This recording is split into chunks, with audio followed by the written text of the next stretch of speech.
Yo Namo Namaha.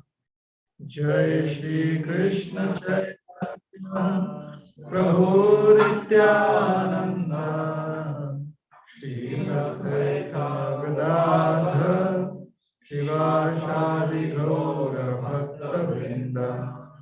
Hare Krishna, Krishna Krishna, Hare Hare, Hare Rama, Rama Rama, Hare Hare.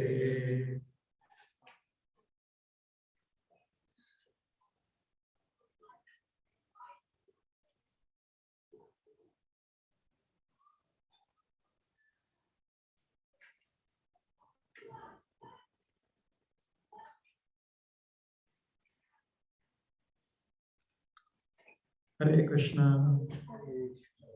Hare Krishna, Hare Krishna. So today we will try to wrap up our presentation, hopefully. We have been discussing about Lord Nityananda Prabhu. Lord Nityananda Prabhu is the Supreme Lord Balaram, who has descended in the age of Kali Yuga. He and Sri Chaitanya Mahaprabhu have come to establish the Yuga Dharma, the practice for spiritual understanding and realization in the age of Kali, in the present age, which is also called as Kali Yuga, is the chanting of the holy names of the Supreme Lord. Specifically, the congregational chanting of the holy names of the Supreme Lord. It is called as Nama Sankirtan. So, the Supreme Lord, he descends to establish a particular practice for different ages. Krite yad dhyayate Vishnu Tretayam Jajato Mukhe Dvapare Varisharyayam Kalautat Hari Sankirtanat.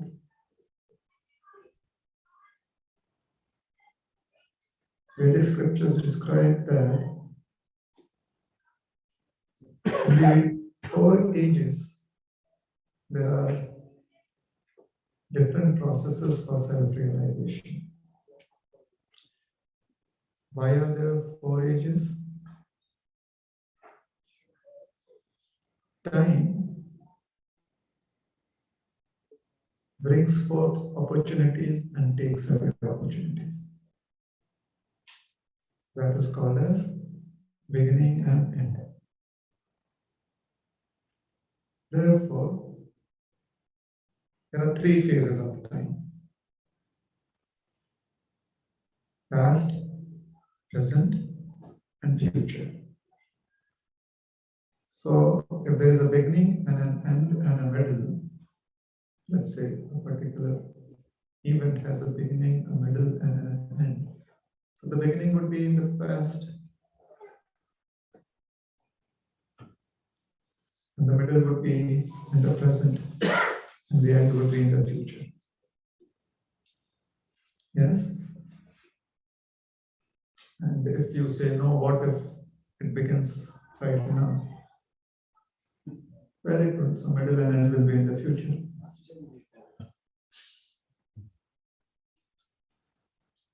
So 3 phases of time: that which has passed away, that which is now, that which will come.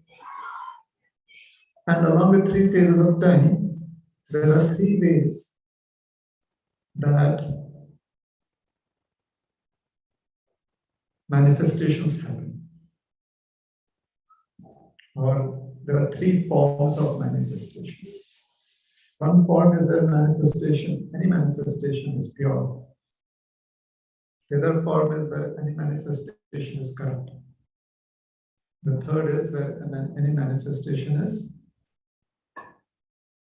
in the middle, part pure, partly corrupt. Makes sense? So when a manifestation is very pure, that is called as sattva. In the English language, it is called as goodness. Basically, it is sattva. Sat is that which is pure. So sattva. And since that manifestation expresses the quality of sattva, it is called as sattva guna. Guna means a particular attribute. Alright? Then, when it is partly pure and partly corrupt or impure, that is called as rajas. Rajas, the word,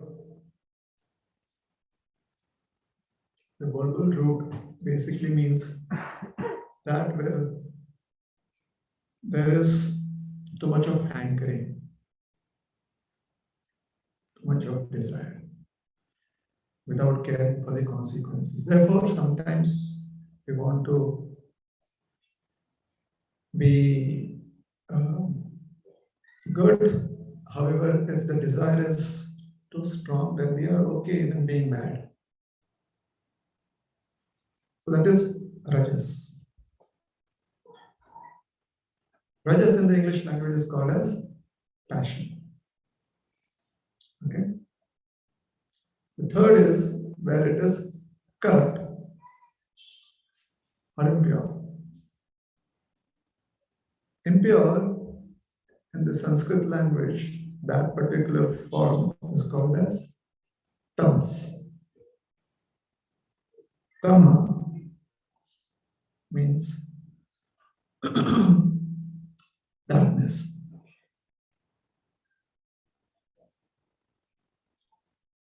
So that which hides, that which does not reveal the truth is tamas. In the English language, you call it as ignorance or jnana. So there is sattva gun, where sattva is manifested, mode of goodness is manifested. There is rajagun, where mode of passion is manifested, and there is tamagun, where mode of ignorance is manifested. Yes?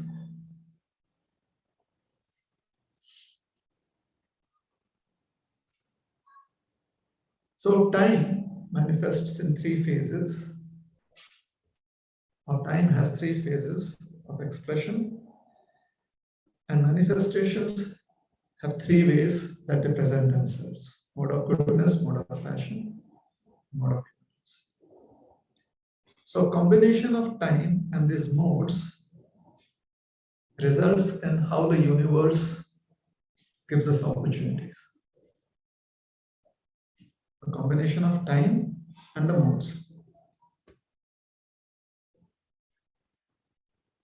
Is this too deep, too technical?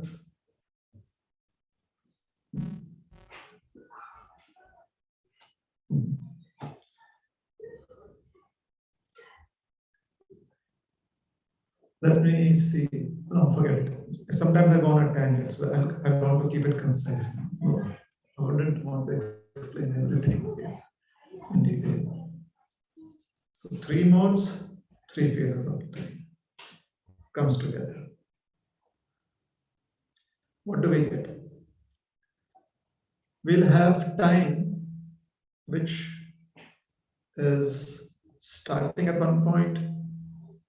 It comes to a certain manifestation and it ends, past, present, and future. So the beginning of time, for our purposes, there's no beginning of time like that, just for our purpose. To start with, The time where everything is very pure, mode of goodness. That time is called as Krita Yuga.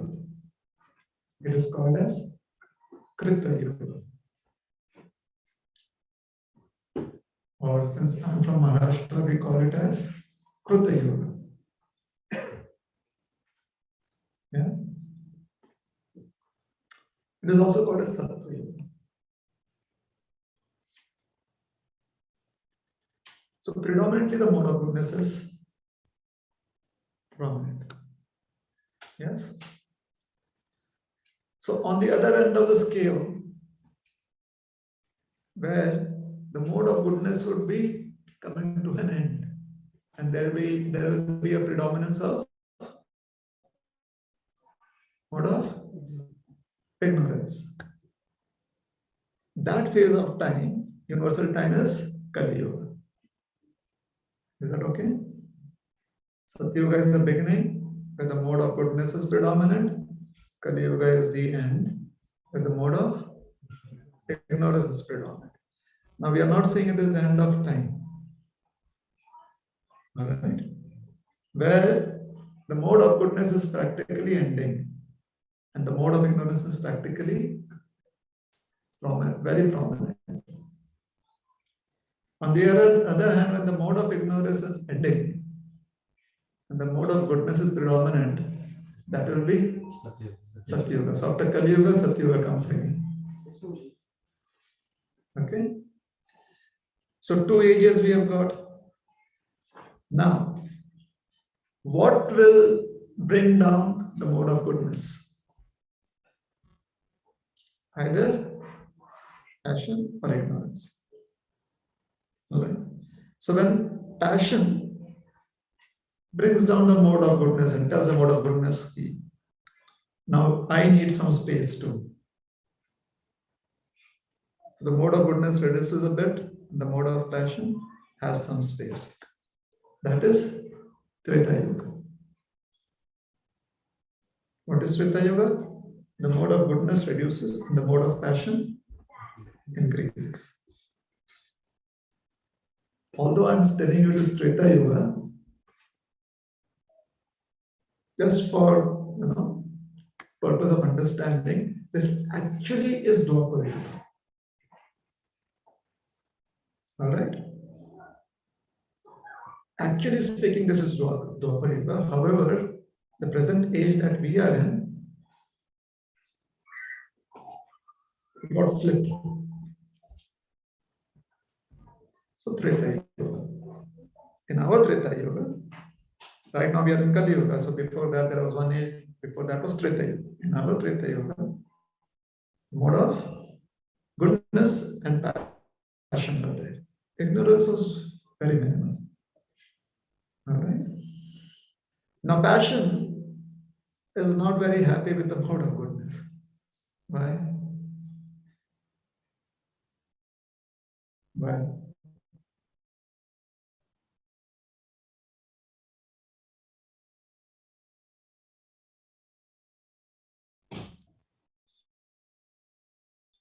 Otherwise, how is the mode of goodness, then who will stay awake throughout the night when deployment takes place?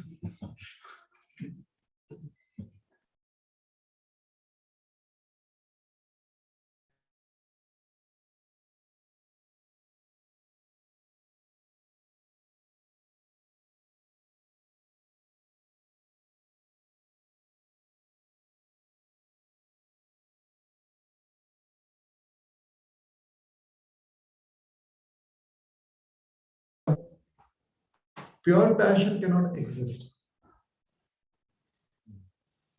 because it is in the middle now. Either it should have something that is before it, or it should have something that is after it. So it tells goodness bye bye. And as soon as it tells goodness bye bye, ignorance comes in. So when passion and ignorance are together, that is the third age. Now you understand there are 3 phases of time, there are 3 modes.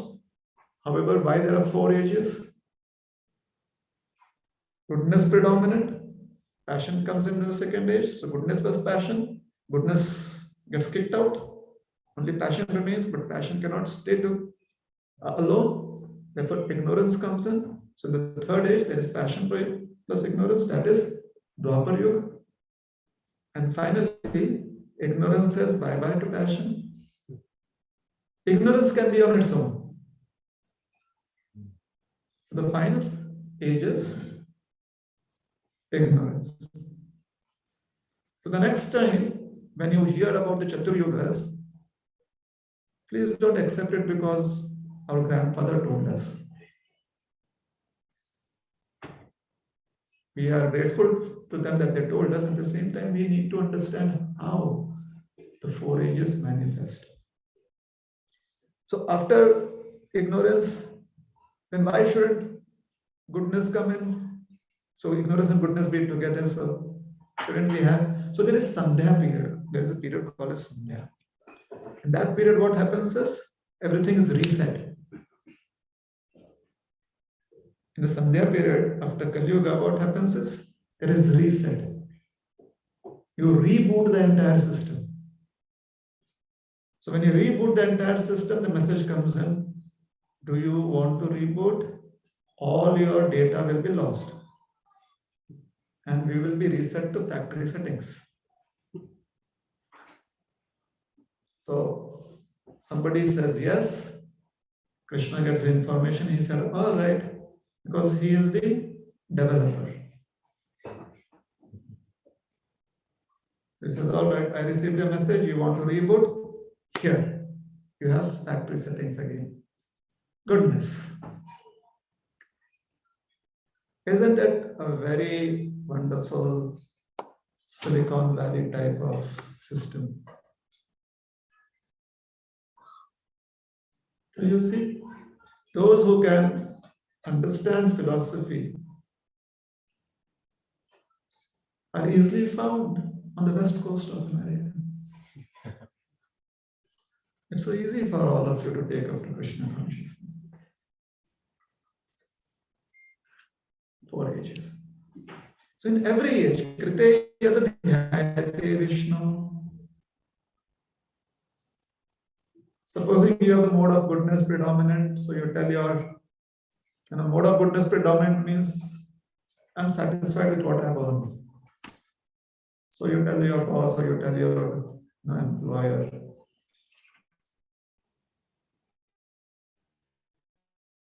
I'm taking my retirement benefits and I'm going to the Himalayas. So Dhyayate Vishnu makes sense. There will be a lot of impetus to be meditative, to be focused, to be introspective. So in Satyuga, the practice for spiritual realization was meditation. All right? Now the second age, passion comes in.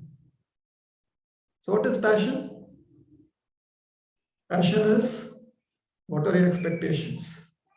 You say, what is your budget? So they say, well, for your position, we have a budget of so and so. You're like, well, I was thinking that I'm worth so and so.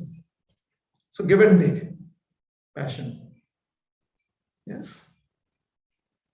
So according to our Sanatan Dharma, according to the Vedic understanding, give and take happens in sacrifice. You give ahuti, you take phala.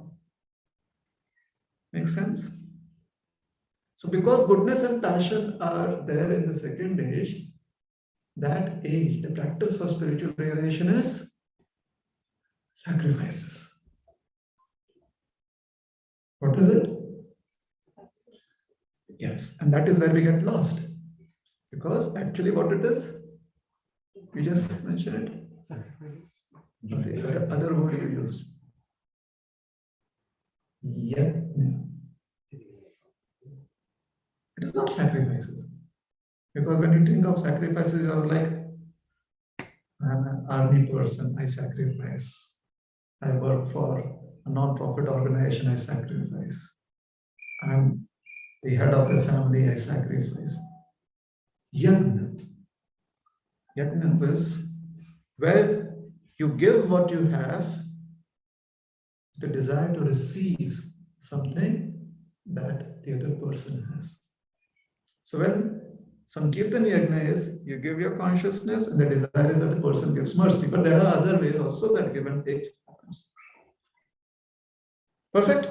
Is this clear? Very clear. Second age, Tretaya, Yajato, Makhi. Yajato means worship.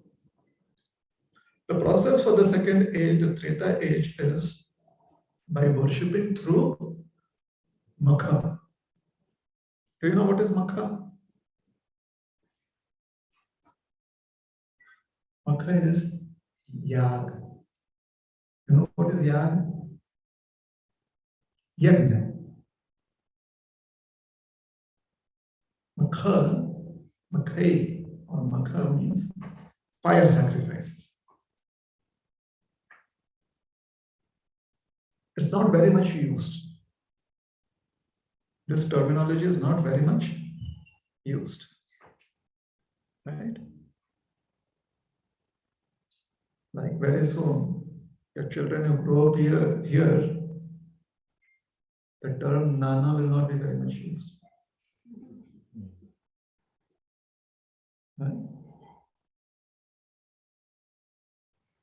Sit down, Nana. No. Those are only the immigrants who come from India who tell their children here like that. Yes. Obsolete terms.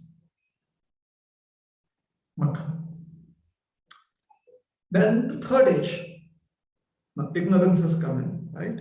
There is passion and there is ignorance. Passion does not give up its position very easily. So the third age, there is a desire to give and take at the same time. What is ignorance? Ajnana. You know what is it? One of the characteristics of Ajnana. Have you ever been in a position where you actually don't know the answer? However, there's something within you that tells you that for your survival, you shouldn't let people know that you don't know the answer. That is where passion is pushing you. However, you are ignorant. Do you know the answer? Yes. What is the answer? That one.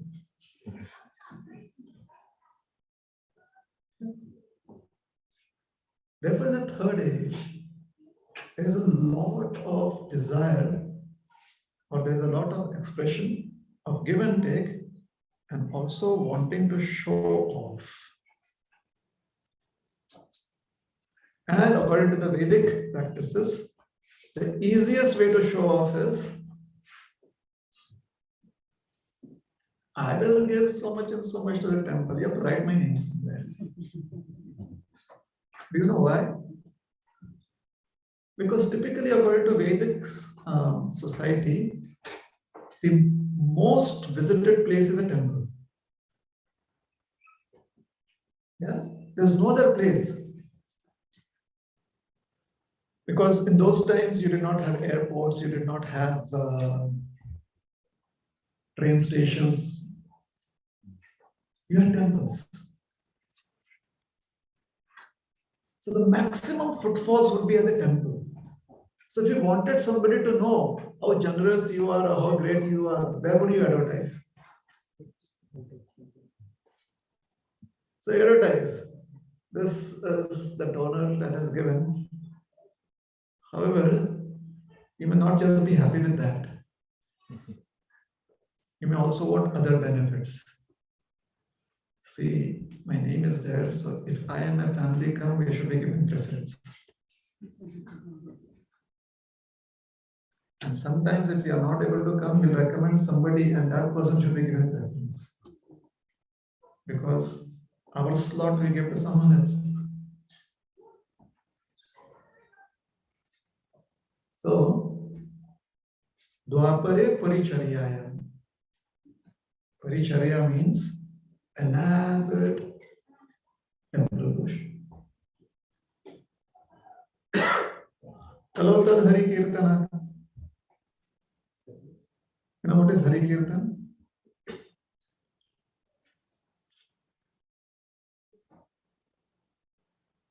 Most of you growing up, did you like your studies, all of your subjects?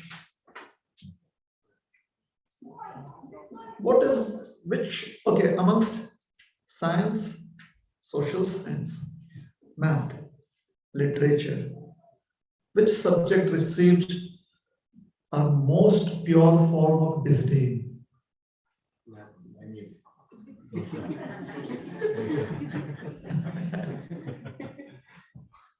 One of the subjects, right?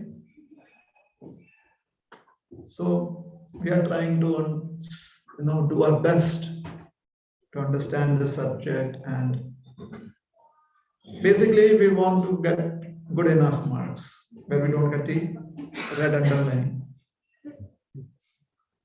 Isn't it? Is that true? Yes. I had a little boy once come up to me and he was crying. I said, "Why are you crying?" He said, "I don't have any red line on my report card. My friend has 5." So she's so I told him, "That's already so. I like red color."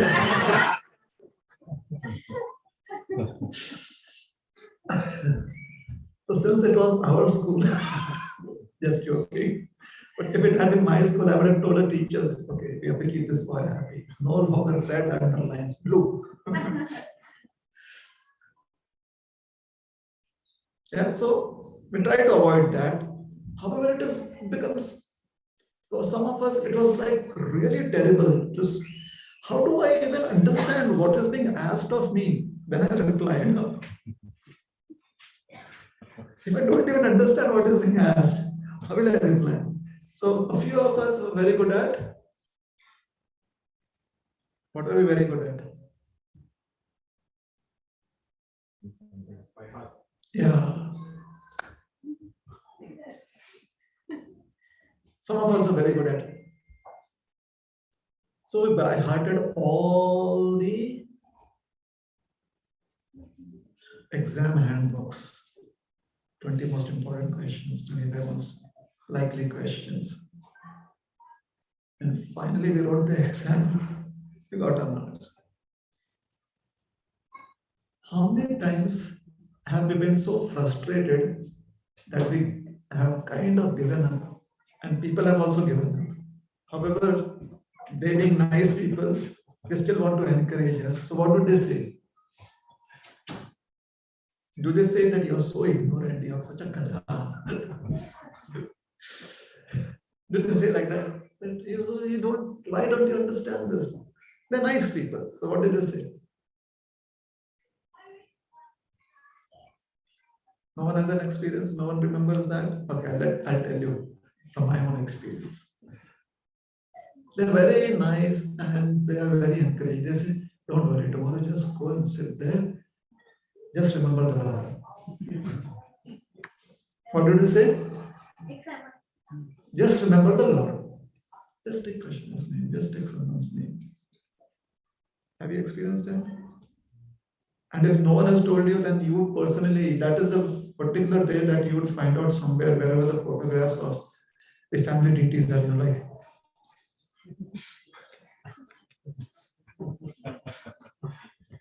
Remember the Lord.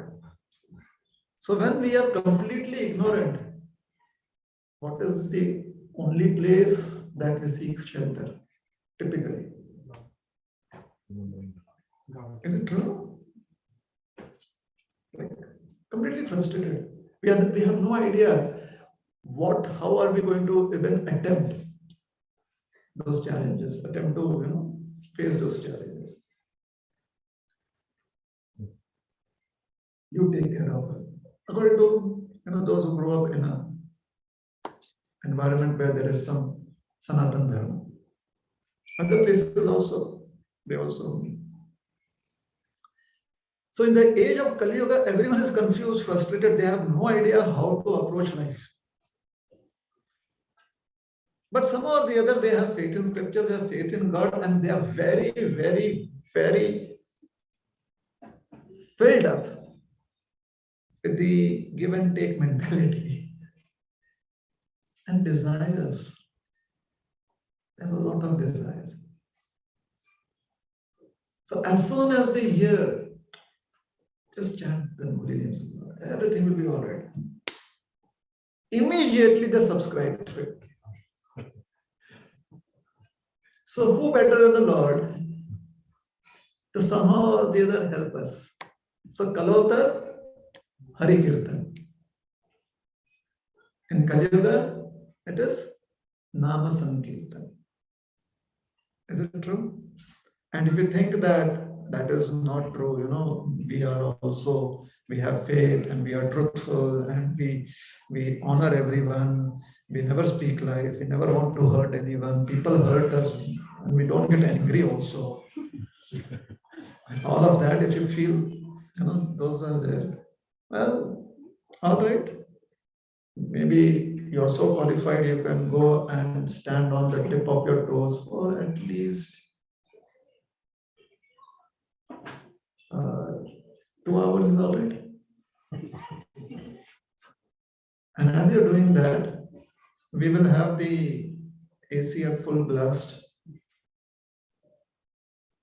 at good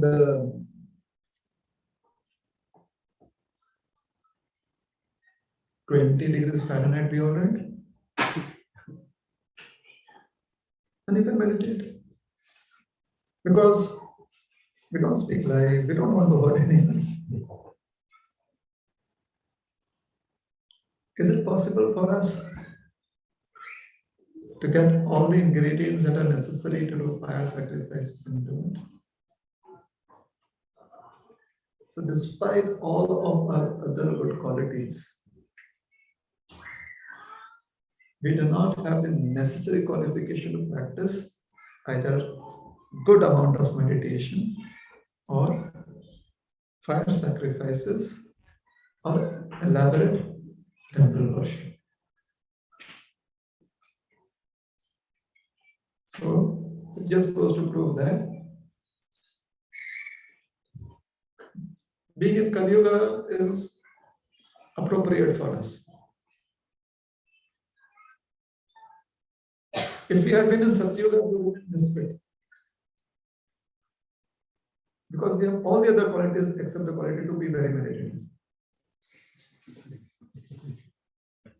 We don't lie. We never want to hurt even a fly. Isn't it? Our ego is as high as the sky.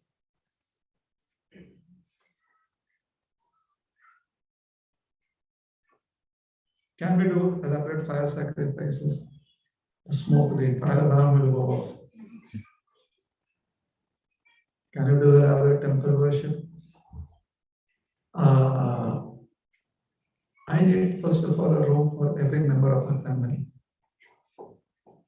And then we also have a room for the Lord. So you know what is elaborate temple worship? According to certain practices in a village, only the temple, the roof of the temple, typically there's a flag and there is the no house, the ceiling of no house in the village should be higher than that.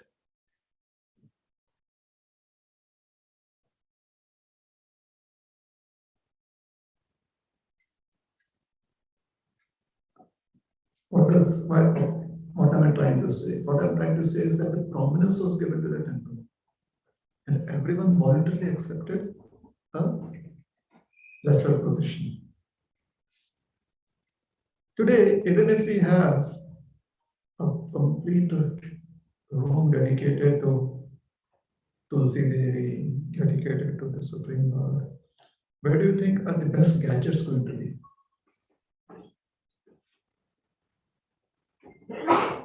Do you think it is going to be in the room where the Supreme Lord is? Because we have no idea how we are going to make it comfortable. How is that going to be comfortable for the Lord? Sometimes we feel that since my room has an AC, the Lord's room also should have an AC. Since my room has, music player, music system, the Lord's room should also have a music system. Now my room has a king size bed. The Lord's room.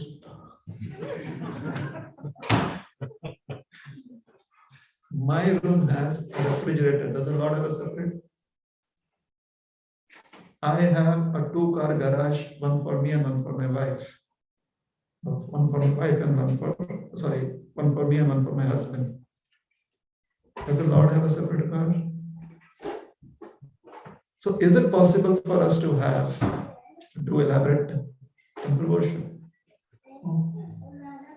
Hence in Kali Yuga, we try to do as much as we can to serve the Lord. We try to practice participating in as many sacrifices as possible to the extent we can do. We try to be as meditative. However,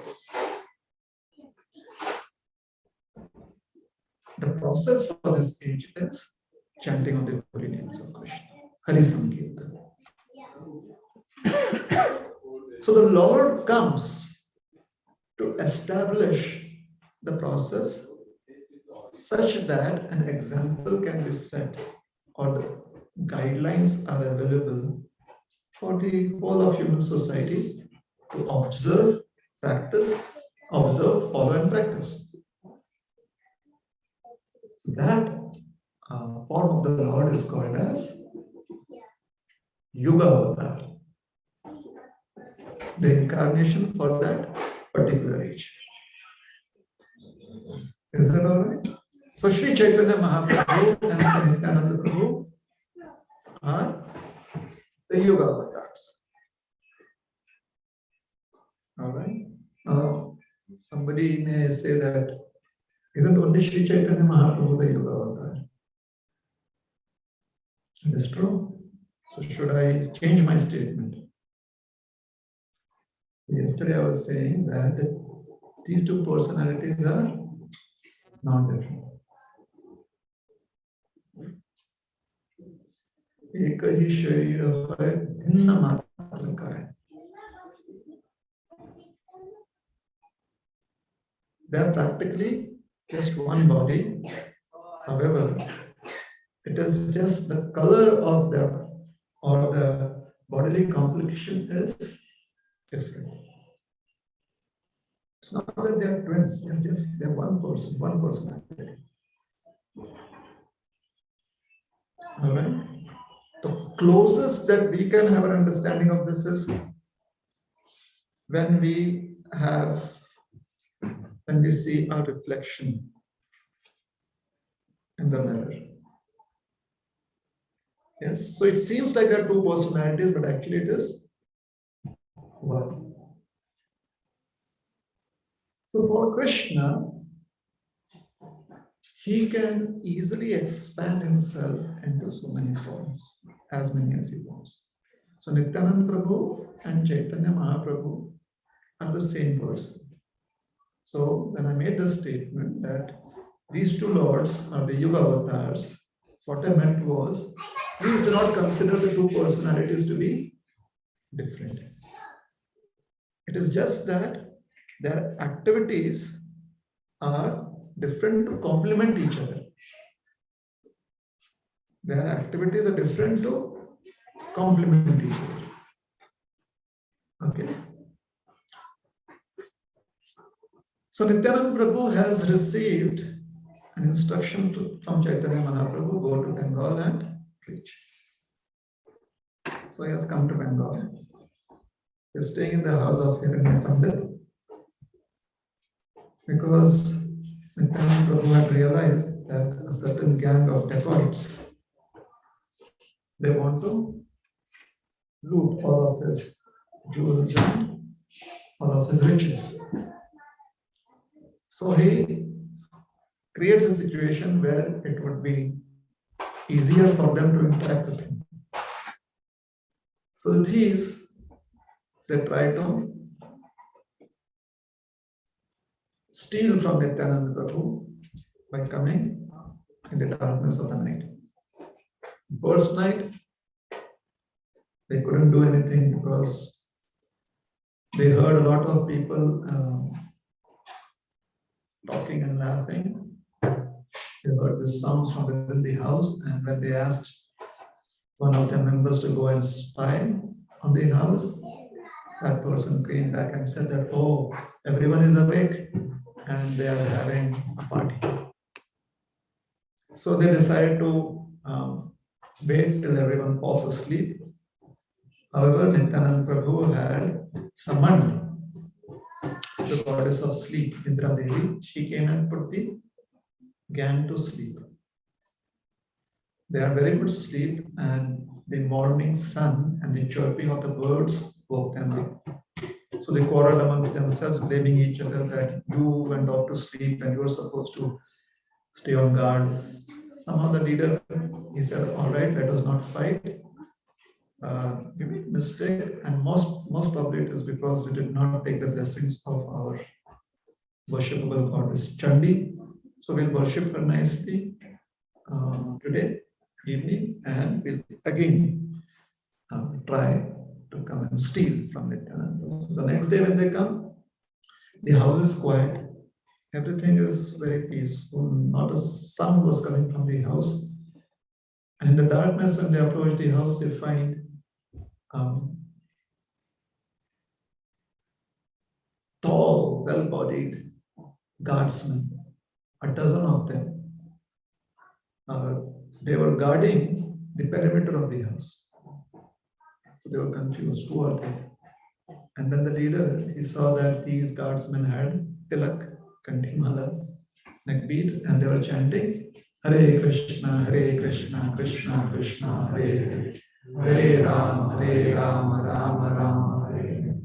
So he told his the other members of his gang that I have observed their activities, and I think that this person who is an Avadhut, he is very well known amongst powerful circles.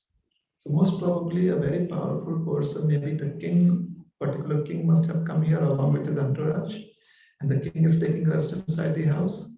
So these are his guardsmen. And because this Avadhuta is constantly chanting Hare Krishna, and I've seen people be influenced by him, so I think the guards also got influenced by him, and therefore they have this continual chanting Hare Krishna. So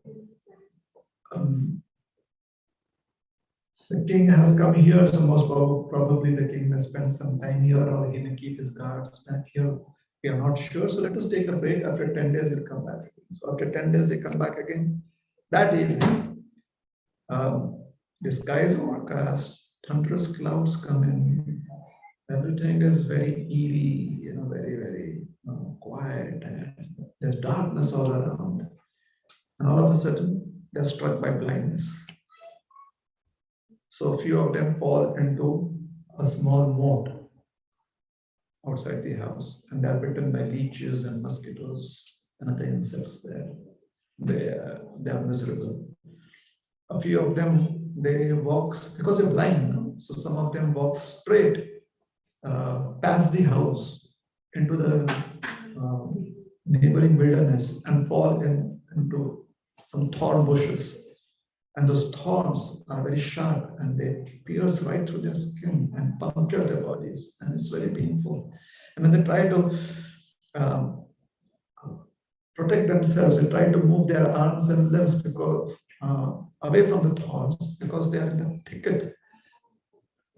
They actually get bruised all the more. Then some others who were there, they walk into the garbage pile, where somehow the other will end up towards that part of the property where they would trash things. So they fall into that, and there are cockroaches, and there are scorpions, They get stung by all of these insects, all of these creepy crawlies. They are very miserable. And a few, they keep walking and they are kind of lost. They do not know where they are going. And finally, they fall into the village canal and they break their limbs. They have fractured limbs. And then Lord Indra, he is so concerned that they have come to rob Nityananda Prabhu, whom he respects a lot, that he sends them cold showers, intensely cold showers. So all of them are soaked to the skin and they're shivering and practically their blood is frozen. And he sends down lightning and crashing thunder. No? Such a harsh thunder that their hearts skips so many beats. They're so scared. And after that, he starts throwing hail at them, ice. Suddenly, a lot of them are struck by this shivering fever, like really severe fever. So they are in a very, very bad shape, and there is no way they can even go back. Previous two attempts, at least they went back to their hideout. Here they were completely at the mercy of all these insects and all the troubles, and even nature was kind of punishing them. So the leader of the dacoits, a young man, was born in a very cultured family, very, very cultured family, but then got addicted to online games and started gambling. Sometimes he won, so he found a company of people who led him to some party places where he started getting intoxicated and short of money, started stealing. After that, took up to dacoitry, became a dacoit. Well educated, very learned, fell into bad company. And now this became his profession.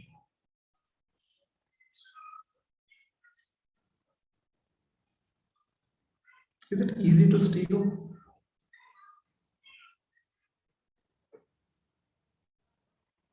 It is.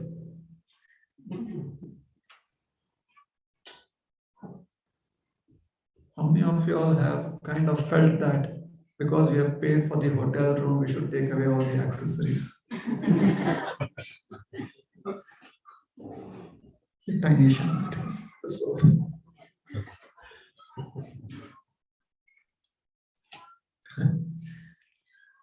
especially if there is complimentary food. Is it easy to steal?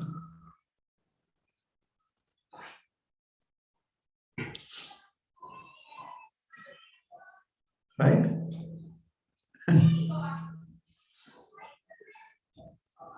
That is how the mind tricks us. Isn't it? So anyways, young man had gone to school, had learned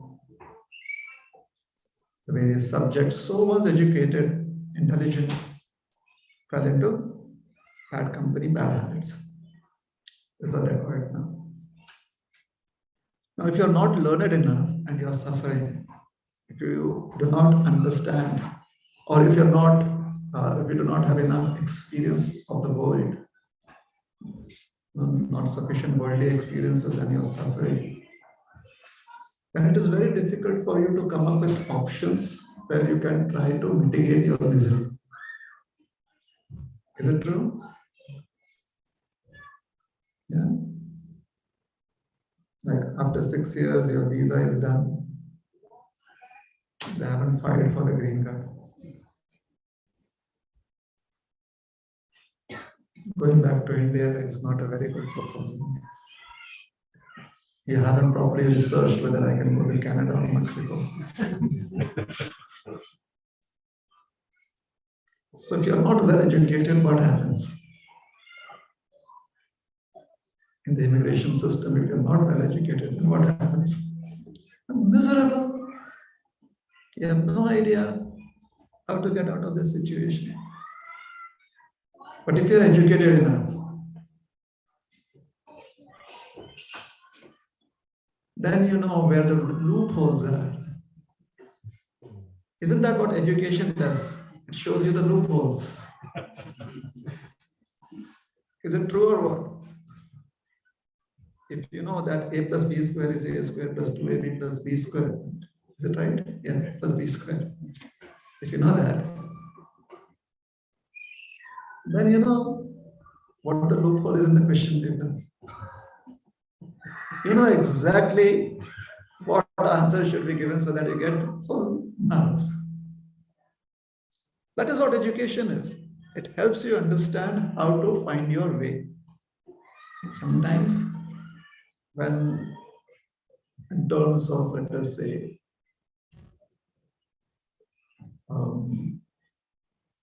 organizational structure or government structure, when you're smart enough to figure that out, people say that you know the loopholes. Basically, it means that you're smart.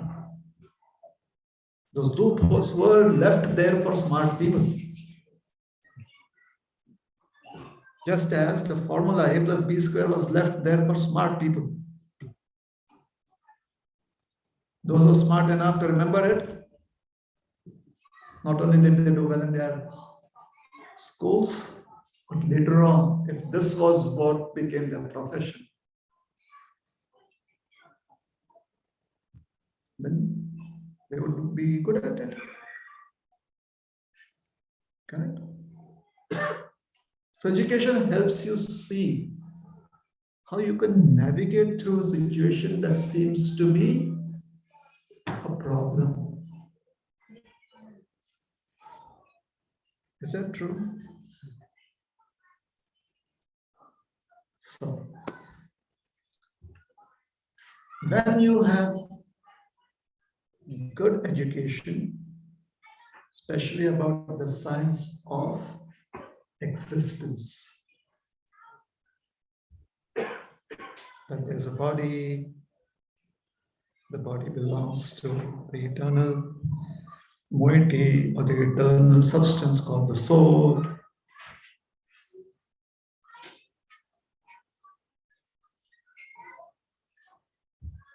Sometimes, people come up to me and say, so you think you're the soul, you're not the body? I say, yes. Who do you think I am? I said, how do I know? How do I know who you are? I know who I am. Is that true or not? But then if I have to kind of just show that I'm better than you, I'll say, yes, I know who you are. Done. I have opened the doors to my own mental stress. That person knows that I know who that person is. So after that, every single problem in that person's life will be at my doorstep.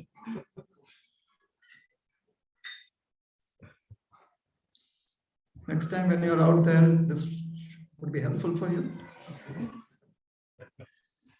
Try to avoid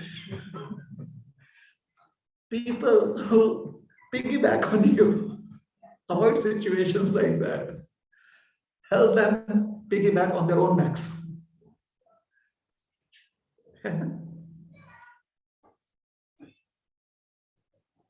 So if you know the science of existence, who I am, who you are, if you know about yourself, then even if you get lost, when you understand you're lost, you'll try to find your way. If you have just, sometimes,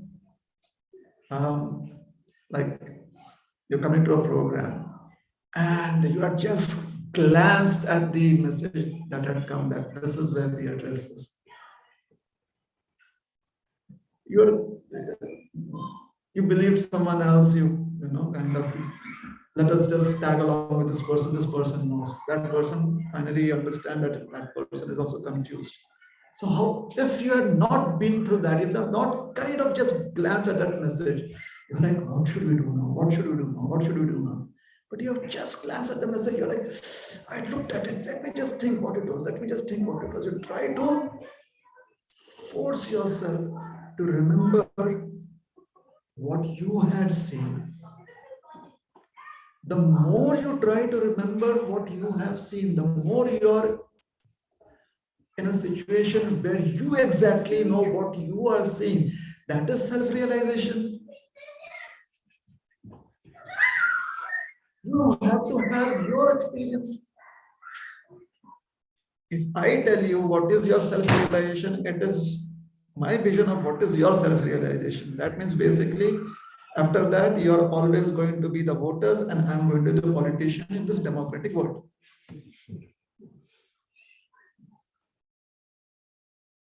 However, if you have understood, you see who you are, you may let me be the politician, but you will never be politicized by me. You're like, yeah, you do your politics. Leave me out of it. I pay my taxes, you enjoy, give me my rights. Isn't it? So, this young man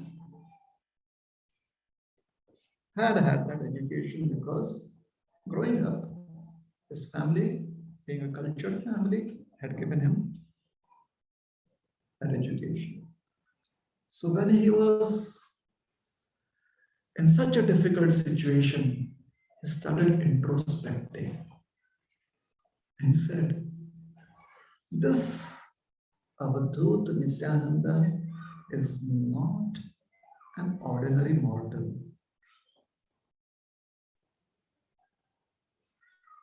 Is that relatable? Is that relatable? It is. Most of us. There is a part of a personality where we are very, very simplistic, simple-minded. Therefore, someone has been very helpful in our lives. We kind of, you sir, you are like God sent for me. For me, you are Krishna, you are Ram. Sometimes we may get so overwhelmed, you're like, you're also my Radha.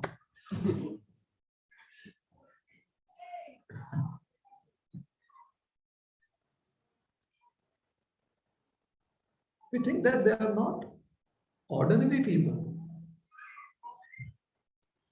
So this is just emotions coming forth because you've had some education in the past. That somebody who can give you nice guidance for always focused. They have good understanding of scripture. They are very advanced people. Huh? So he is thinking this Nityananda Prabhu, this Nityananda Avadhut is not an ordinary mortal. He is certainly the Supreme Lord.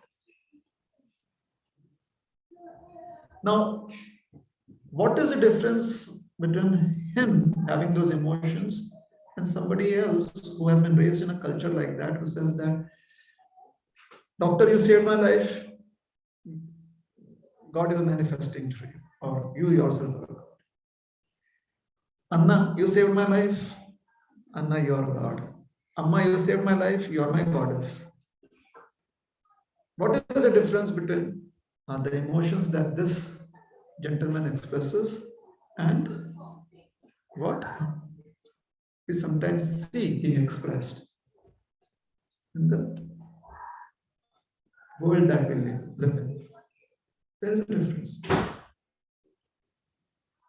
People become emotional because they have received some mercy. Have you ever seen somebody say, "You are my Bhagavan," when that person has rooted you? Have you ever seen somebody say, "You are God, because you perfectly cheated me"? No. So you see the difference? So the next time when we have emotions, would be able to kind of have the proper perspective about those emotions. Generally, when we have reciprocation in misery, when we are miserable, when we have reciprocation, somebody takes away our misery, that becomes our Bhagavan. Generally. However, that is just emotional. Very rarely, when we are in misery and there is no help, even by praying to Bhagavan, there is no help. Very rarely, we may feel that this is the mercy of Bhagavan.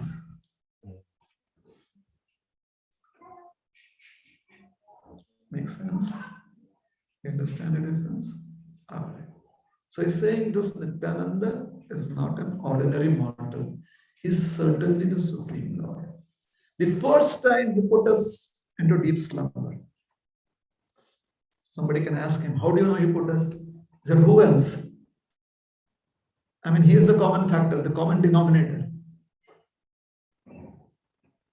the least common multiple and the highest. He is, isn't it? The next time, it was so strange that we came to meet him practically quiet. There was no one else there except him and maybe a few other people. But this guardsman out of nowhere, and all of them have tilak, like beads. He's trying to connect the dots. And finally today, I'm blinded, I'm bruised, I have no idea where my friends are.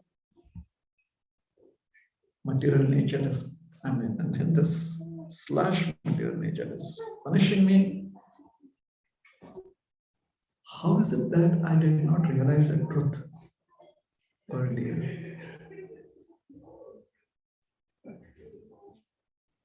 Have you been through this in our lives? Like we are, where is it? Where is it? Where is it? What is missing here? Why am I not able to understand this? And somebody says, "This is the problem. See here." And you're like, "Oh, yes." How I was not able to see that? It's right there in front of me.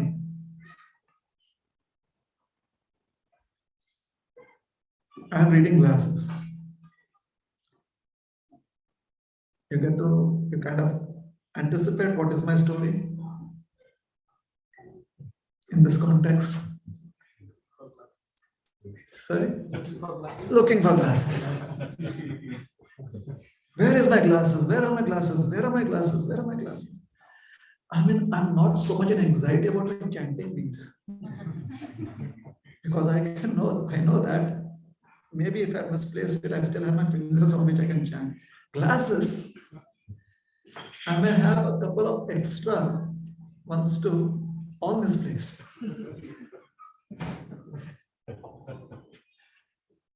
And then I have a few moments where I've been looking for glasses and I'm asking someone that, and they are looking at me and they're like, what's happening? My glasses. And they start laughing. You know why? And this is a true story. Do you know why? My glasses are right here. It's right here.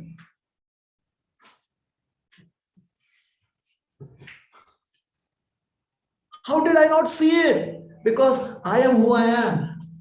I am not perfect. I have to accept that I have been really dumb quite a few times.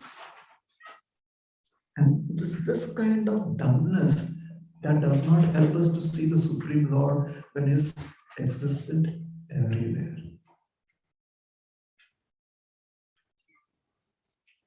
It is this kind of ignorance that makes us believe that the Supreme Lord is everywhere. But how can the all-powerful Lord be in a small statue? It's like He is everywhere except the statue. How does that even make sense? They say, if the Lord is here in the statue, can He eat your food? What if I ask, if your Lord is everywhere, can He eat the food? But no. They ask questions like that and they feel that, oh, we are asking very, very intelligent questions.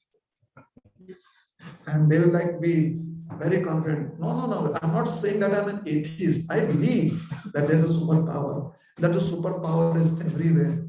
So, not in this. Now, how can He be in this? So, what does everywhere mean?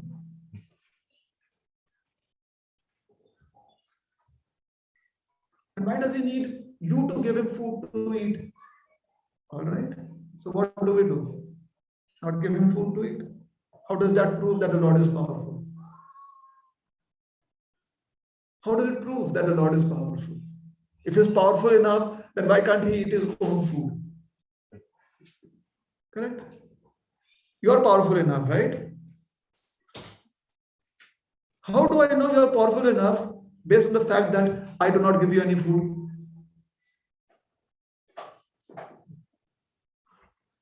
A small child, I do not give it food. And the child doesn't say anything. I said, oh, the child is powerful enough. Can eat its own food? How is that logical? Sometimes it's really interesting to see how people think that they're being very, very logical. What is your proposal? You reject our proposal. All right. So what is your proposal? He does not eat. The Lord does not eat food. Or if he wants to eat food, he can eat on his own. How does that prove that the Lord is all powerful? Simple example. I am all powerful. I am the prime minister or the president of this country. Or I'm the king. Everything that is here is mine. I eat my own food. I wear my own dress. If someone comes and offers me food and I say, I don't need your food, does that really show that I'm powerful? And if I do accept that food from that person, does it mean that I'm powerless now? So in practical experiences, this is all right. So when somebody says that, oh, you are feeding this to a statue, you offer food to the statue, why your statue needs to be offered? Arey Baba, we are offering it just as if my friend comes to me and says, I'm giving you a greeting card, please take it. I have no utility of the greeting card. I still take it. Do I need greeting cards?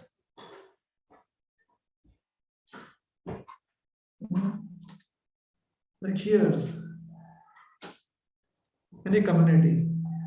Oh, they are becoming parents. So the lady, the young mother, Hare Krishna, the young lady who's going to be a mother now, baby shower. Do you know, they already have decided on what kind of cradle or whatever, what is that called as? Crib? Cradle, crib, crash. People think that, everyone thinks that that is what they need. You go into their basement of Godown, after 5 years, you find 4 unused still there. So should they refuse you? They can say that, please don't bring gifts. They can say that, please don't bring gifts. You just come and give blessings. That is all right. Yeah. So just because someone gives me blessings, does that make that person more powerful and me weak? Or should I say, I'm powerful, I don't need your blessings. So whenever anyone makes a presentation, the discussion should have some logic in it. So is it logical that we offer a food to a statue? We call that a deity. Is it logical enough? Yeah. Why not? If I want, I can take some food and offer it to the trees because I love trees. People do that. If they want to show their affection to an object, they can. This is a free country. They can do it. So if I have an affection for this form that is there, I offer food. Why are you becoming concerned about it?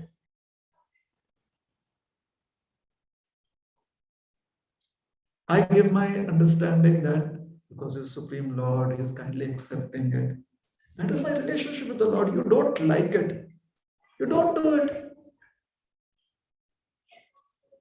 Am I forcing you that you should also do it? If you don't do it, then katti. I will not talk to you. Do I do that to you? Then why do you force me, or why do you want to put me down? That they are simply sentimental people. We are giving you logical reasons. Tomorrow you come to my house, you are my friend, and I will not offer you anything. Why? You don't need me. You have everything. You have a bank balance. Every time you come, just bring your own food. Because if I give you food, then you'll ask the question, do you think I'm powerless? Do you think I need your food? So deity worship has a particular logical basis to it. And if you're spiritual enough, like Newton, I'm imagining the days when Newton must have told people that the apple falls to the ground, something is pulled to the ground. People must have laughed at him. Pull? What is pulling? Isn't it? I remember the first time I showed this experiment to my grandmother, I think 10th grade or, what is it? The ionization of alkalis. You have an alkaline solution, you put it on some absorbent. Sometimes it's just filter paper, and you add phenolphthalein to it, and then you pass current, and suddenly you start writing in red. So you write something. So what I did was I wrote my grandmother's name on that white filter paper. Yeah. After it has been soaked with this alkaline solution, I did that. NaCl. So it was ionized, ionized solution. And then I said, see, I'm writing a name. She's like, where? And then I take phenolphthalein and add to it. And suddenly it appears. She's like, oh, magic. I said, yeah, give me 5 rupees. I need to get some candy. Magic. But she never studied about it. She could not understand that there is some science, basically a logic to it. However, she was smart enough. So she said, tell me how you did it. So I showed her all the formula, NaCl is Na plus. And then phenolphthalein you add, so phenolphthalein turns pink. Alkaline solution. She's like, oh, now I understand. So the next time when she was having the gathering of her grannies, she showed them this trick.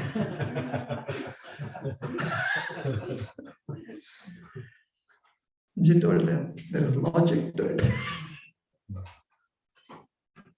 Yes, that is how We tell people about deity worship, we tell them about how to offer food offering, to make food offerings. Then they go to their granny company, the company of grannies, and they teach them, do you know, this is a trick. Yeah. So,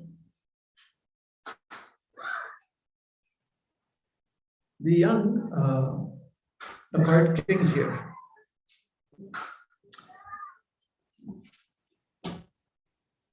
he was becoming convinced that he had missed out on very, very, very good opportunity.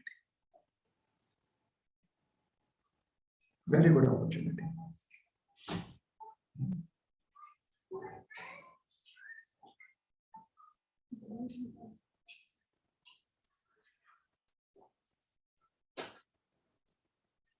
However, his previous learning made him feel, or it helped him see what are his shortcomings.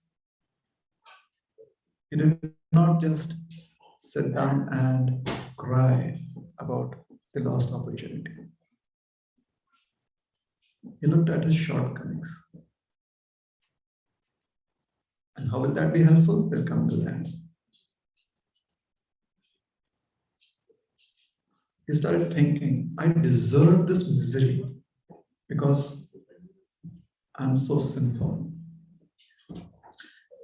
Nityananda Prabhu, I realized, is now the Supreme Lord, and I was trying to steal from him. And I know now, I understand now why material nature is being so harsh on me. Because she is his energy.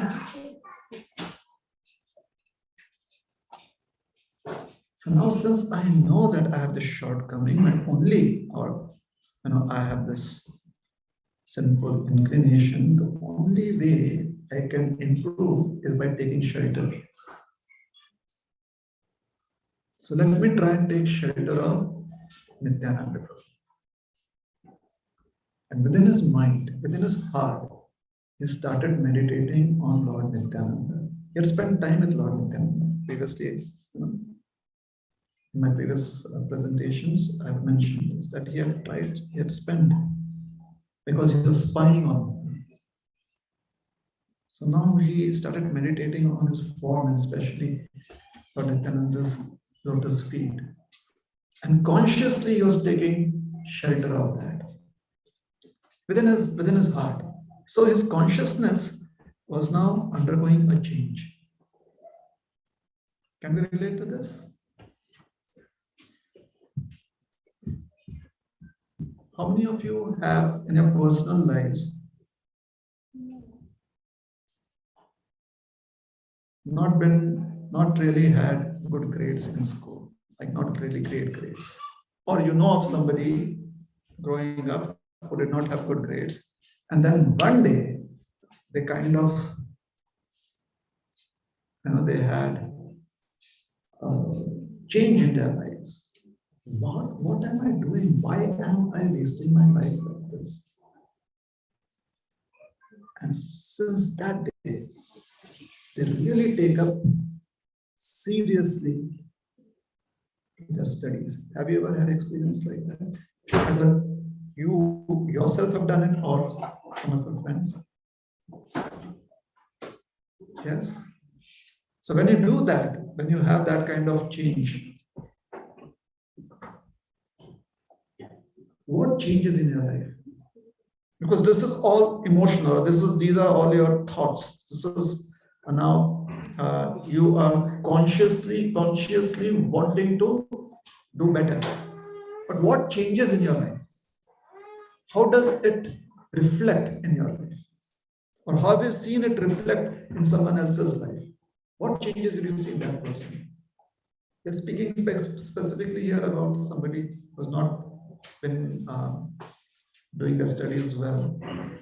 Suddenly they kind of introspect that why am I wasting my time?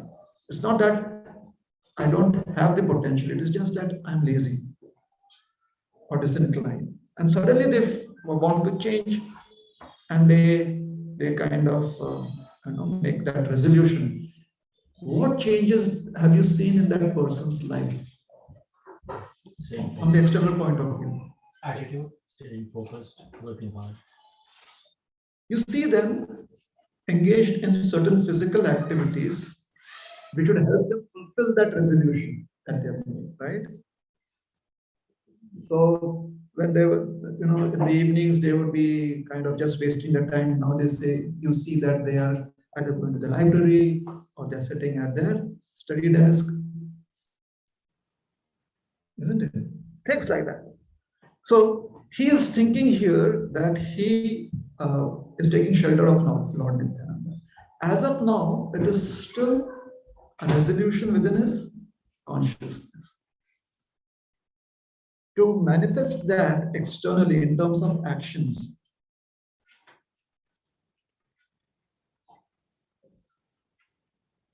he has to do that. However, he is a dacoit. He has his gang of dacoits. So, how could he do it?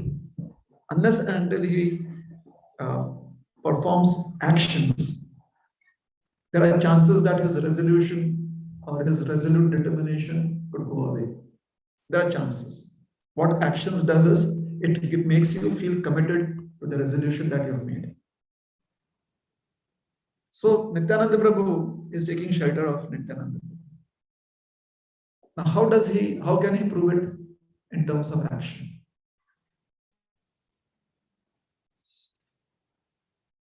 Giving up quietly. So what does he do? Does he tell everyone that, hey, you're giving up dacoitry now? Started remembering the Lord. Yes, he's remembering the Lord. How does he manifest that in actions? Gives back his stolen things back to them. He hasn't stolen it, as said. He was ambushed on the way by material nature.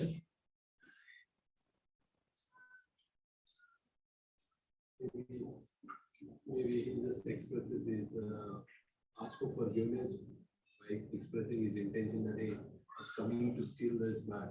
Now I realize that you are the Lord, so please forgive me. Yeah. Okay. Where is he right now?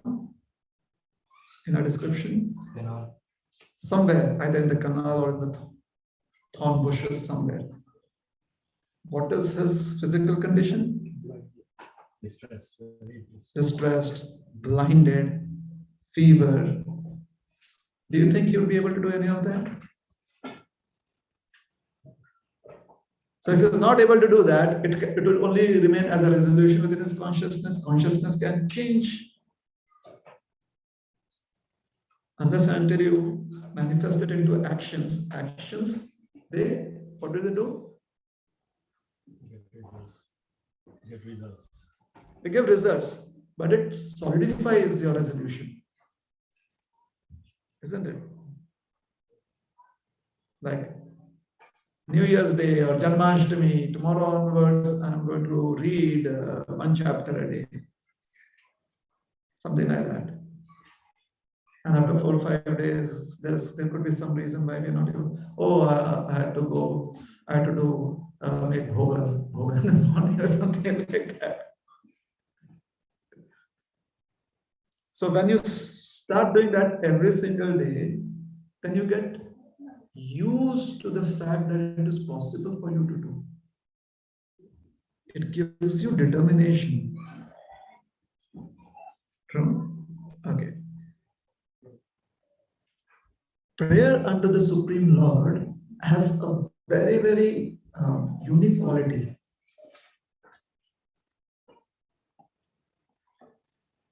Especially sincere prayer. When you sincerely offer a prayer, it brings about a feeling of sincerity within you. All right. However, that is not enough. Because modes change or situations change, and therefore our approach can also change. Our thought process can also change. However, when we offer sincere praise, it brings about a deep feeling of sincerity within us. You know, what is the deep feeling of sincerity? It brings about a desire to be committed. It brings about a desire to follow up. That is sincerity. So sincere praise helps you do that. But much more importantly, when sincere prayers are offered to the Supreme Lord, the Supreme Lord answers those prayers.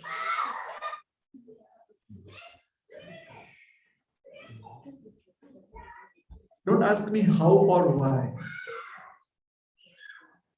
It is just that just as we are independent in our desire to think and act, the Supreme Lord is also independent in his desire to think and act.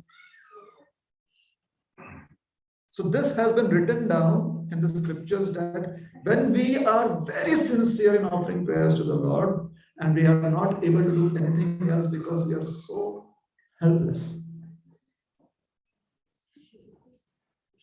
it brings about a deep feeling of sincerity within us, which basically means that we are, it's as if there is this urge to follow up on a resolution, this intense desire to follow. That is called as a deep sense of deep feeling of sincerity. That is very helpful. It is very, very, very much needed within our own existence. And the Supreme Lord answers. If prayers are not offered with sincerity, we miss out on both. So what are prayers of sincerity?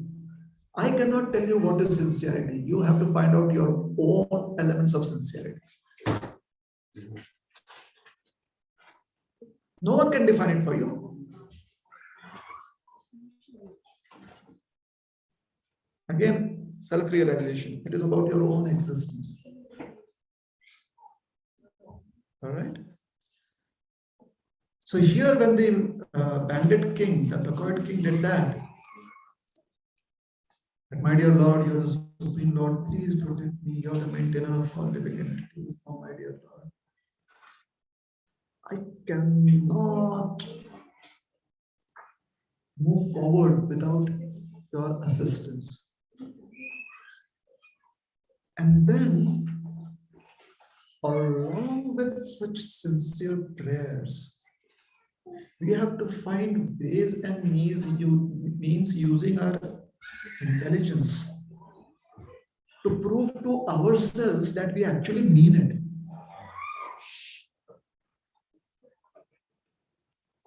Here, what he did was, he, in his prayers, used an example. He said, just as a person who falls down on the earth has to take support from the earth to stand up again,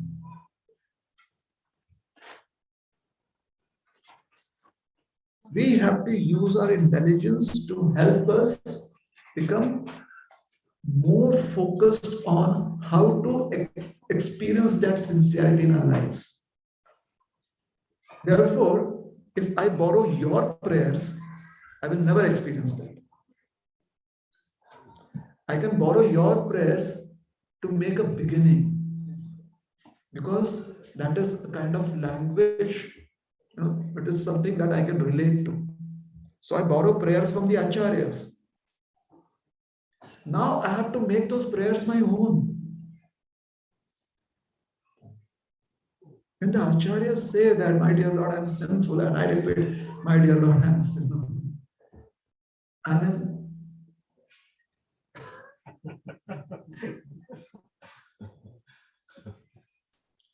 there's a lot of work that we need to do to express our sincerity, isn't it?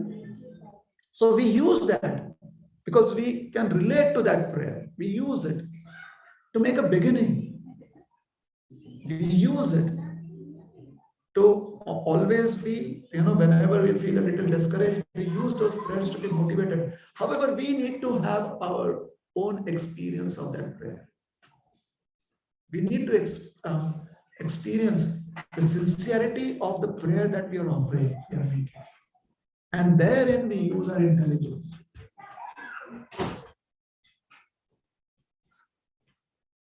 Prabhupada will tell a story of the Narad Muni visiting the Supreme Lord and asking that, my dear Lord, you have two devotees, or there are two people who worship you. One is the cobbler, the other is the Pandit,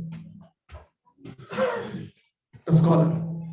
One is a cobbler and the other is a scholar. Correct? So who would get liberation? The Lord said both. What?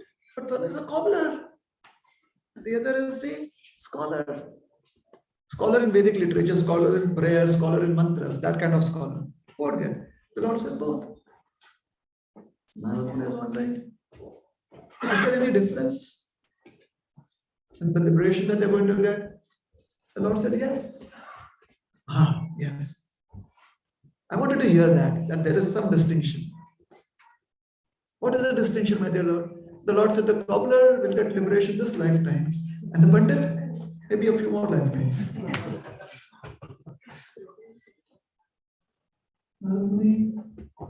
He was like, okay. He said, my dear Lord, how do I understand this? He said, go and interact with them. So Narad Muni goes to interact with them. So Narad Muni, he tells them that I had been to the Lord. I asked the Lord about your liberation. And for the Pandit says, for you, he said that it will take a few more lifetimes. He says, what? Few more lifetimes, everything is perfect. I've ticked all the boxes. How dare they do not give me the visa? Because it is H1B visa, you get selected like that.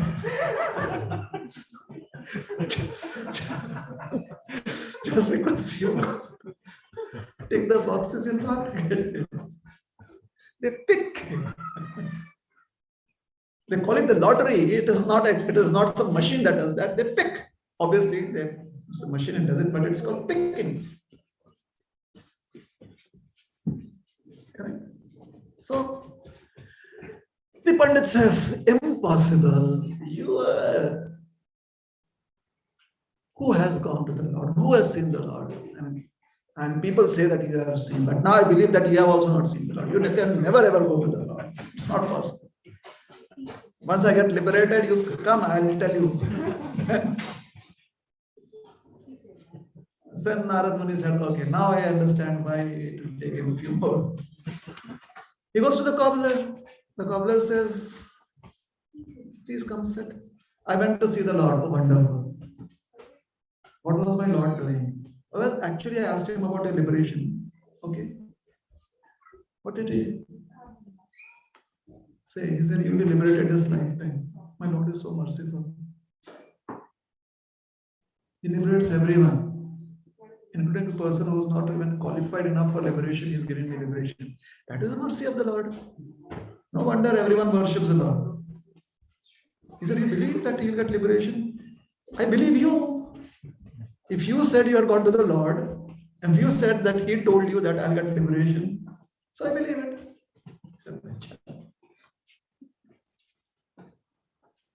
Narad Muni said, okay, let me try this again. He said, do you want to know what the Lord was doing? Because with the Pandit also the same thing had happened. The Pandit said, if you had been there, tell me what was happening there. So the Lord had already told him that they may ask you this question. So I'll tell you what answer you should give. So Narad Muni told the Pandit. And when he told the cobbler also that I had gone to the Lord, would you want to know what the Lord was doing? He said, yes, please. Please tell me what the Lord was doing. So to both of them, he gave them this answer. He said, he had taken a big elephant and he was passing that elephant through the eye of a small needle. The Pandit said, time pass. What would the Lord achieve by doing that? I'm just making up stories. Why would the Lord do that? A big elephant through the eye of the needle. He goes to the cobbler and tells him the same thing. The cobbler says, my Lord is so wonderful. Who in this world can take a big elephant and pass to the eye of the needle? Only he can do it. What I'm trying to indicate here is use the intelligence that we have, because that will stimulate our sincerity. If you're going to simply offer prayers and we are going to let our intelligence focus on Netflix, then it's going to take some time. I'm not saying that you should not see Netflix. I'm not saying that. That's your choice. What I'm saying is that when you're offering prayers, use your intelligence there too. If you're using it in Netflix, you use it. Please use it in your prayers too. Find out ways in which you can make your presentation, or you can use some logic which helps you become more, have more belief in your own sincerity. Yeah. This says, my dear Lord, just as a person has fallen to the earth, take support of that very earth on which he has fallen, or she has fallen, to rise up. Similarly, since I tried to steal from you, now that I know that, I'm a fallen person, I can only rise out of this, come out of this ignorance by your support. Sincerely, meditate on this. When was the last time we offered a prayer with such clarity?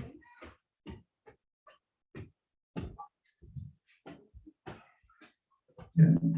And then when we get answer to this particular question, we find it easier to understand the practice of Krishna consciousness. Sometimes when you take support of the earth, if her situation, if she is too slushy, if you cannot get a grip, you may not be able to rise up. However, with the Lord, that is not the case. Therefore, he says, my dear Lord, you are so merciful that you forgive anyone's offenses if they sincerely seek shelter and forgiveness from you. There's no question of we finding slippery ground when dealing with you if we are sincere enough. I may be very sincere in wanting to rise up from the earth. However, if the ground, if that earth on which I have fallen does not have good grip, what will my sincerity do? Will it help me? No, I need something external. Maybe somebody to throw down a rope, something more. So now you see how it is so very wonderful to see how these prayers have been arranged. If we want to analyze them. Yeah? Therefore, Srila Prabhupada would always tell us that read the prayers of great personalities, because it is wonderful to analyze those prayers. All right? So, he seeks forgiveness from the Lord. This long prayer. Immediately, the clouds go away, the rain stops. And mind you, it is just he who is praying. We are not sure whether the others are praying or not. We are not sure. There's no reference. Here, there's only the reference that he was praying. Everyone got benefit. Let's suppose we are here. We sincerely pray for the Lord, to the Lord, and the Lord reciprocates. Do you think only we'll get the benefit? It's possible that people connected to us could also get the benefit.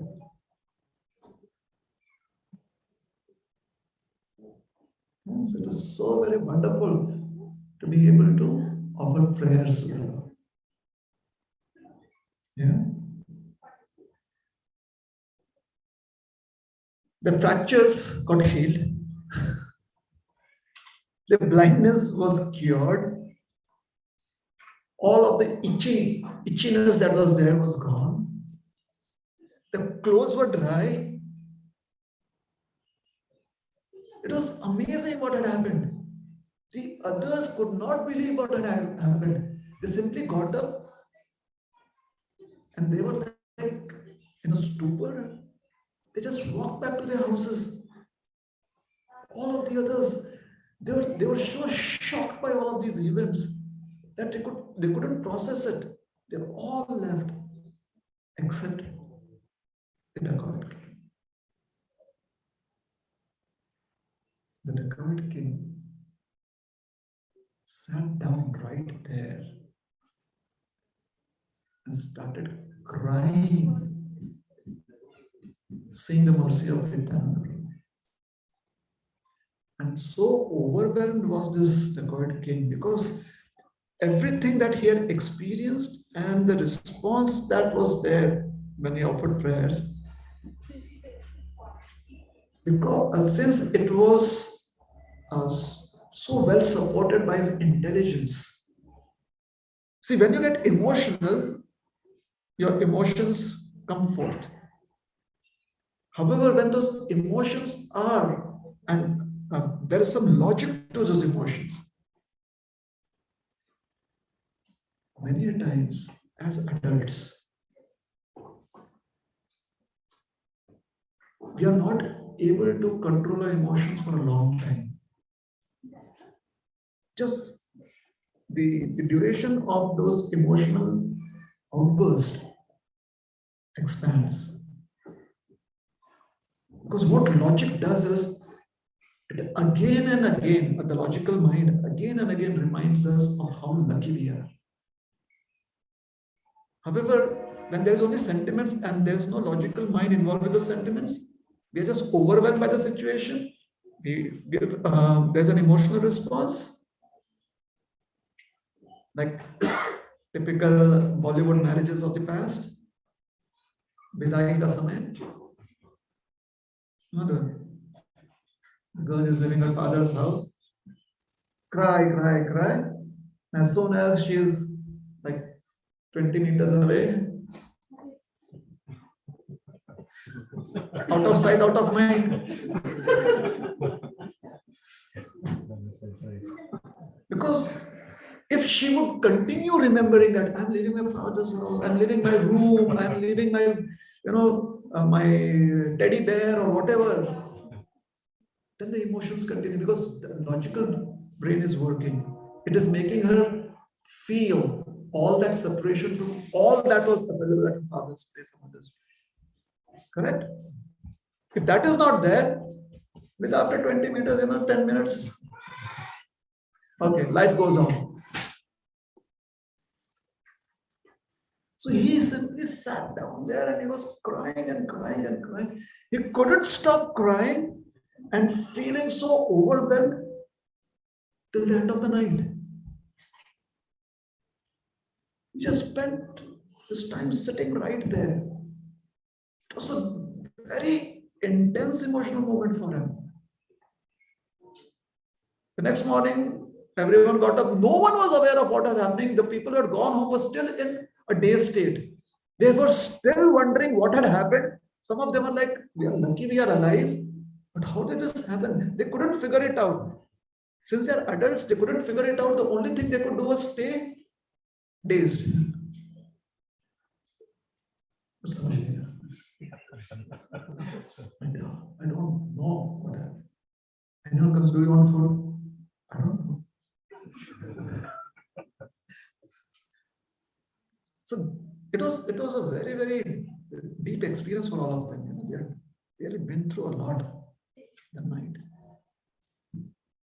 The God came. He couldn't move. The sun rose up. He couldn't move. He was still crying and crying and crying. Meanwhile, Nityananda Prabhu got up, and as every day he went to other people's homes, they were having their Sankirtan. Finally, when all that pent up emotion was spent, he gets up and runs like a mad person, searching for Nityananda Prabhu. And finally, when he finds Nityananda Prabhu in that assembly, rushes in. People look at him and dacoit. They're like, dacoit. Oh. Runs in and falls at the lotus feet of Nityananda Prabhu and says, please don't ask me to leave your shelter. Please don't send me away. Please let me just stay here. And people are like, what happened? What happened? What is this? What is this? Nityananda Prabhu says, don't worry. Chant Hare Krishna and be happy.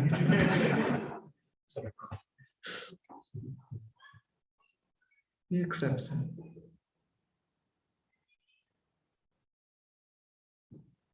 So everything ends well, right?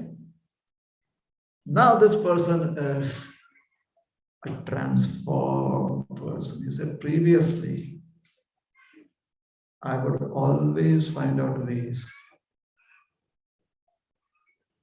to interact with people, find out ways to steal from them. Now I want to interact with people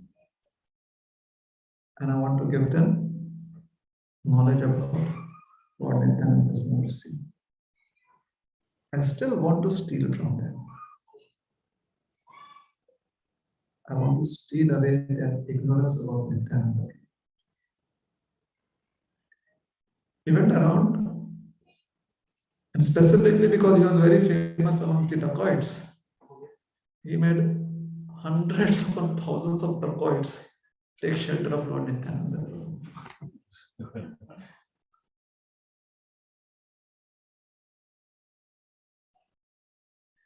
Nityananda Prabhu became dacoit Taranhar, the savior of the dacoits. Yes. So the dacoit mentality is to steal. Whenever we want to use an object which does not belong to us, or which we have superficially or in illusion accepted to be ours, actually we are stealing. Do you think the mango tree that you plant in a garden is offering mangoes to you? Do you think the vegetable, patch that you create, and when all the vegetables come forth, they're like, sir, we just were born for you. We want you to come pluck us. We want you to cook us. You think that is? No. They are just expressing their fullness of life according to how Lord Krishna has given them the opportunity. That is all they want to do. They want to express the fullness of the life that was given to them by Lord Krishna. And if we can take them and bring them to the lotus feet of Lord Krishna, that would make them feel complete. That would make them feel very happy. What would devotees do?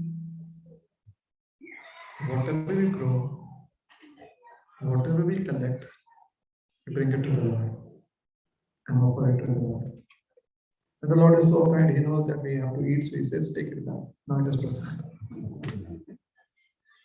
You need clothes, take it back. Or you can wear them. Sometimes you offer your child to the Lord. The Lord says, I know you need a child. Take the child back. Raise a child up as your own son or daughter. Yeah. Not like Bahubali child. Offer to the Lord. And they bring children to sadhus, the lotus feet. This is your child. What if the sadhu would keep? Thank you. Because when you offer some dakshina to the sadhu keeps. So the Lord is so kind, he returns back because he knows that we need it. Yeah. However, devotees, they know what everyone's existence is for, what is the purpose of everyone's existence. And wherever they can facilitate it, devotees facilitate that. All right. So we'll stop here. Thank you very much. Hare Krishna.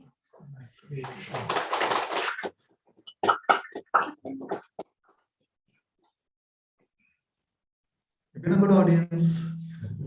Please, a round of applause for each one of you.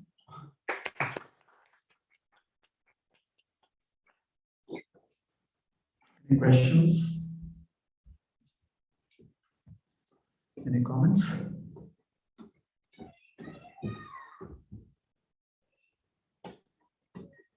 No. I have a comment for you. Yes. Thank you so much, Prabhu. You told very practically what kind of thought process we will have and how we steal things, how we do things. And then while you're narrating this dacoit's pastime, yeah, we are seeing it's like how the mindset have changed and how he took shelter and how all the other dacoits were connected with him was also benefited out of that. So we hear these pastimes, but we don't get into the details of the understanding of this. Thank you for being it. And also the prayers, it becomes so, sometimes it becomes very mechanical, but how to do the prayers, the intensity, and also using the logic, especially the connection of logic to the prayers, the connection of when you are overwhelmed with joy, if you have logic to it, it multiplies. All those details. Thank you, Prabhu, for being with us. You're welcome.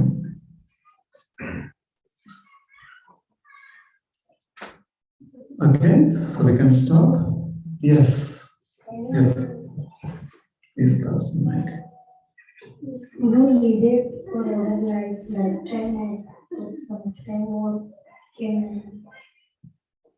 Is Guru needed for lifetime or sometime, or can we do without a Guru also? We can celebrate how should we realize? Self-realization. Yes, self-realization has to be our own. It cannot be given to us by anyone else. Even Krishna cannot give us self-realization. If Krishna had given us self-realization, then we would have been puppets. He gave us independence. He can facilitate us having self-realization. He can provide us with all that we need to have self-realization.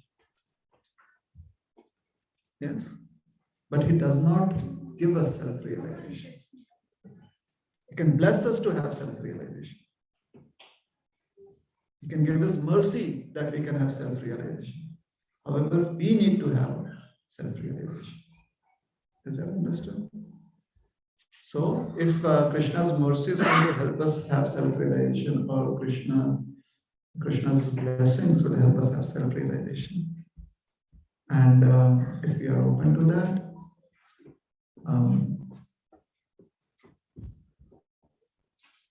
maybe it is beneficial.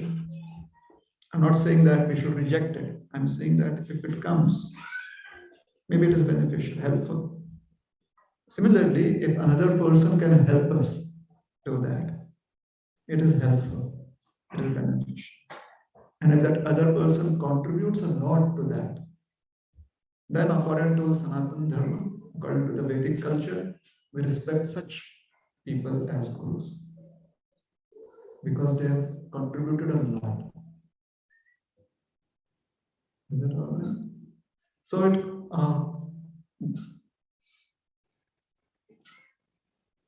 either ways, let's suppose that someone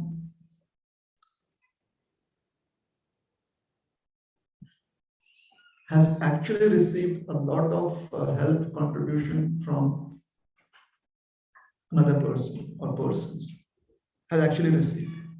And after one has received that, then we can, that person can say that or request that, can you accept me as a disciple and can you be the guru?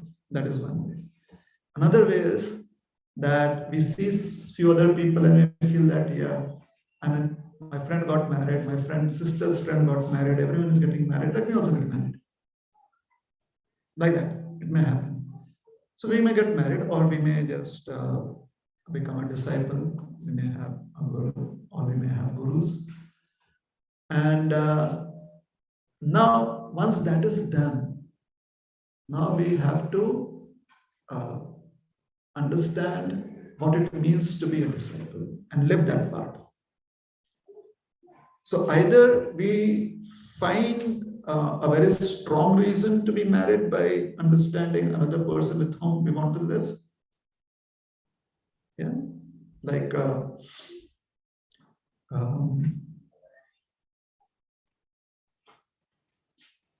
in the Mahabharata,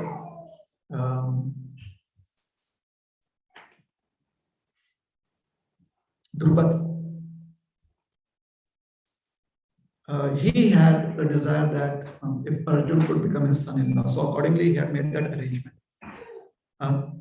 Draupadi also wanted to have somebody as her husband with whom she could connect with.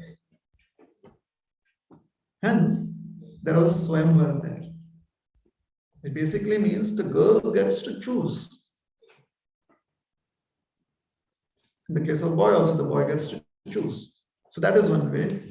Another way is that when Draupadi got married, Mother Kunti thought that there was something that should be shared amongst the brothers. So she said, all right, share it amongst yourselves.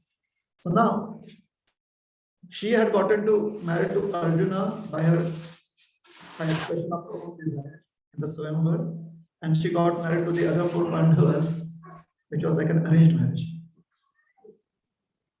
Yes. Now she had to perform a task as a wife to all the other 4, which was in the form of an arranged marriage, like you have to be married to all of them. And she also had to perform her function or her relationship as a wife with Arjuna, to whom she of her desire had gotten married. All right. So if we kind of look around and see, oh, they have got